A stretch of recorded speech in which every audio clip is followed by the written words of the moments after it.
কোন্নগরে তৃণমূল নেতা খুন হয়েছেন, তারপরেও অধরা ছিল দুষ্কৃতীরা। আজকে জানা যাচ্ছে দুজন সুপারি কিলার গ্রেফতার। 3 লাখের সুপারি কোন্নগরে তৃণমূল নেতাকে সুপারি কিলার সহ 3 জন গ্রেফতার দুষ্কৃতীরা। তাদের পরিচয় কি, তারা কেন খুন করলো, কি জানা যাচ্ছে? কারণ রানার সঙ্গে কথা বলবো যে বুধবার রাতে তৃণমূল নেতাকে কুপিয়ে খুন করা হয়। রানা একদমই তাই। গত শনিবার দিন সন্ধ্যে 7:30 নাগাদ যখন পিন্টু চক্রবর্তী সে যখন গ্যাসের দোকান থেকে যখন বাড়ি ফেরার পথে তার বাইকে যখন উঠতে যাচ্ছিল, তখনই পিছন থেকে অতর্কিত হামলা চালায়। ঘটনায় বিশ্বজিৎ প্রামাণিক, দীপক মণ্ডল ও বিশ্বনাথ দাস নামে 3 জনকে গ্রেফতার করা হয়েছে। ইতিমধ্যে পুলিশ যেটা জানিয়েছেন যে খুনের জন্য 3 লক্ষ টাকা সুপারি দেওয়া হয়েছিল বিশ্বজিৎ প্রামাণিক ও দীপক মণ্ডলকে। ও খুনের সময় কাটারি দিয়ে দা দিয়ে তাকে আঘাত করা হয়েছিল। আঘাতের পরিমাণ এতটাই ছিল যে তার ডান হাতের কবজি পর্যন্ত কেটে বেরিয়ে যায়। ফলে তুমি বুঝতে পারছো এরা কারা, দুষ্কৃতীরা কারা, কিসের জন্য তাদের এই হামলা, কেন খুন করলো তারা? যেটা পুলিশ জানিয়েছে যে জমি সংক্রান্ত কেনা বেচার জেরে কিন্তু এই খুনের হামলা। যে হচ্ছে বিশ্বনাথ দাস অর্থাৎ বিশে, যে হচ্ছে কুখ্যাত ক্রিমিনাল কোন্নগরের ত্রাস ছিল বাঘা, তার ভাই। এই বিশেই কিন্তু 3 লক্ষ টাকা সুপারি কিলার দিয়েছিল এই দুজনকে খুন করার জন্য। ফলে এই খুনের পেছনে পুলিশ যেটা এখনো পর্যন্ত জানতে পেরেছে যে জমি সংক্রান্ত কেনা বেচার জেরেই কিন্তু খুন হতে হয়েছে পিন্টু চক্রবর্তীকে।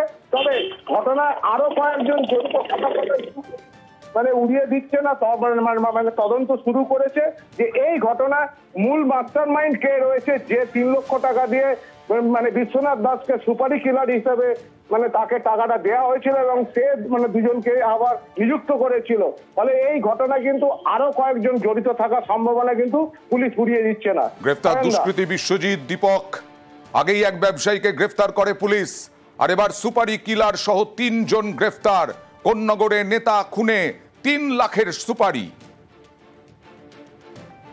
জমি সংক্রান্ত ব্যাপারে যে ঝামেলা হয়েছে তার জন্য ওই পিন্টু চক্রবর্তী এলিয়াস যিনি আমাদের মেম্বার আছেন, ওনাকে আর কি মারা হয়েছে।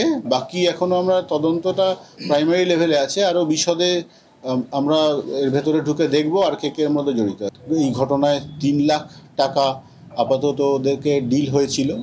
এর পেছনে আমরা কোনো রকমের পলিটিক্যাল বা অন্য কিছু পাইনি। এবার নামখানার খবরে যাব। নামখানায় মৃতের জব কার্ডে অ্যাকাউন্টে টাকা কিভাবে, এটাই তো প্রশ্ন উঠছে। মৃতের জব কার্ডে প্রকল্পের টাকা 9/6-এর অভিযোগ নামখানার এক ব্যক্তি স্নেহাশিস গিরির। বাড়ির ক্ষয়ক্ষতি, প্রকল্পের টাকায় অনিয়মের অভিযোগ, জব কার্ড ব্যবহার করে টাকা তুলে নেওয়ার অভিযোগ, 1 কোটিরও বেশি তছরূপের অভিযোগ। ব্যাংক অ্যাকাউন্টের উল্লেখ করে বিভিন্ন দফতরে অভিযোগ দায়ের। আপনার বাবা কবে মারা গিয়েছে? বাবা 2017 সালে মারা গেছে। ওনার জব কার্ড চালু রয়েছে? হ্যাঁ, চালু আছে। কিভাবে? মার নামে জয়েন্টে ছিল, তাই জন্য চালু আছে। বাবা মারা যাওয়ার পরে মা ওই জব কার্ডে কাজও করেছে, টাকাও পেয়েছে অন্য অ্যাকাউন্টে। হ্যাঁ, দেখা যাচ্ছে তো আপনার বাবার যে অ্যাকাউন্ট রয়েছে সেই অ্যাকাউন্টে টাকা। মার অ্যাকাউন্ট, 2টো অ্যাকাউন্ট আছে, আর একটা অ্যাকাউন্ট আছে। আপনাদের জব কার্ড আছে? হ্যাঁ। কার নামে? আমার স্বামী স্ত্রী দুজনের নামে আছে। আচ্ছা, আমার স্বামী মারা গেছে আমার নামে। কবে? 2017 সালে মারা যাওয়ার পর টাকা? হ্যাঁ, একবার আমি একবার টাকা তুলে দিয়েছিলি আমার অসুখ হওয়ার সময়।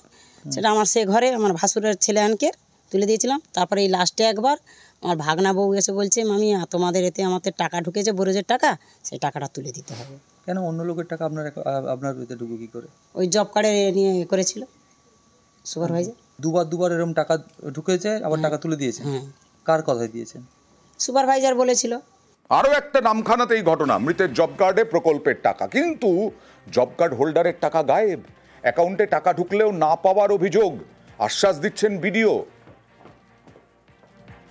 যখন দ্বিতীয় ডোজ ছিল সেই সময় জুন মাস জুলাই মাস, যেখানে ফুল লকডাউন, যেখানে বাড়ির বাইরে 144 আইপিসি, সেখানে কিভাবে জব কার্ডের কাজ করলো আমার জানা নেই। মৃত ব্যক্তি যিনি 17 সালে মারা গেছে, সেখানে তাকে 21 সালে কাজ দেখানো হয়েছে যখন লকডাউন চলছে, যখন বাড়ির বাইরে কেউ বেরোতে পারছে না। মানে মৃত ব্যক্তি জব কার্ডে কাজ করতে এসছে, ওরা দেখে দেখে লকডাউনের সময় এসেছিল যাতে কেউ দেখতে না পায়। পঞ্চায়েত জানতে পেরেছিল ওই টাইমে কাজ করতে এসেছিল, তাই পঞ্চায়েত এন্ট্রি করে রেখেছে। তাছাড়াও কিছু লোকের নাম করে রাখা হয়েছে যাদের অ্যাকাউন্টে 1 টাকাও দেয়নি, যাদের নামটা শুধু ব্যবহার করা হয়েছে। নির্বাচন কমিশনের কাছেও আমি জানাবো বিষয়টা নিয়ে, কারণ ভোটের কাজে যেহেতু ব্যবহার করা হয়েছিল, ভোটের পারপাসের জন্য এটা ব্যবহার করা হয়েছিল, অনুমোদনটা সেই টাইমে করা হয়েছিল, সেটাও গুরুত্ব সহকারে দেখার জন্য আমি বলবো। আপনার জব কার্ড রয়েছে? হ্যাঁ, জব কার্ড তো আছে। কোনদিন কাজ করেছেন? না না, কাজ করিনি। টাকা ঢুকেছে কোনো? না না, টাকা ঢোকেনি তো। অলোক কুণ্ডুকে? আমি হচ্ছে অলেখ কুণ্ডু। আপনার জব কার্ডে তো দিকে দেখা যাচ্ছে টাকা ঢোকানো হয়। না, আমি তো টাকা তুলিনি বা আমি টাকা পাইও নি তো। আপনি এই বিষয়ে কিছু জানেন? না না, এই বিষয়ে তো কিছু জানি না। তো কাগজ বলছে ওখানে ৭৯,০০০ টাকার মতো আপনার জব কার্ডে কাজ করানো হয়েছে। আমি তো জানবো কি করে? আমার কাছে না থাকলে আমিও জানবো কি করে জব কার্ডে টাকা আসছে কি আসেনি? এই মাত্র জানতে পারলাম তো। না, মৃত ব্যক্তির অ্যাকাউন্টে টাকা ঢুকবে এটা তো হতে পারে না। তো যদি সেরকম অভিযোগ থাকে খতিয়ে দেখছি। যে সময় হাউস ড্যামেজ হয়েছিল হয়তো সেই সময় বেঁচে ছিল, কিন্তু যে সময় টাকা ঢুকেছে হয়তো তিনি মারা গেছেন, এটা হতে পারে। 2017 সালে মারা গেছে, তাহলে তো ঢোকার কথা না। ঠিক আছে, যদি অভিযোগ থাকে তাহলে আমরা সেটা তদন্ত করে দেখবো। তবে এটা মৃত ব্যক্তির অ্যাকাউন্টে টাকা ঢোকার তো কথা না। খতিয়ে দেখতে হবে কি কোন অ্যাকাউন্টে টাকাটা ঢুকেছে, হয়তো সেই টাকাটা অ্যাকাউন্ট নাম্বার ভুল থাকতেও পারে, সেটা আমরা দেখছি। খতিয়ে যদি সেরকম অভিযোগ থাকে আমরা নিশ্চয়ই দেখবো।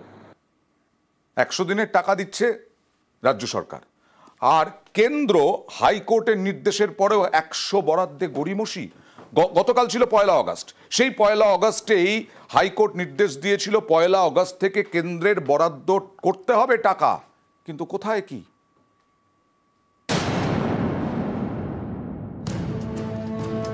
একশো দিনের বরাদ্দে গড়িমসি, হাইকোর্টের নির্দেশের পরেও গড়িমসি কেন্দ্রের।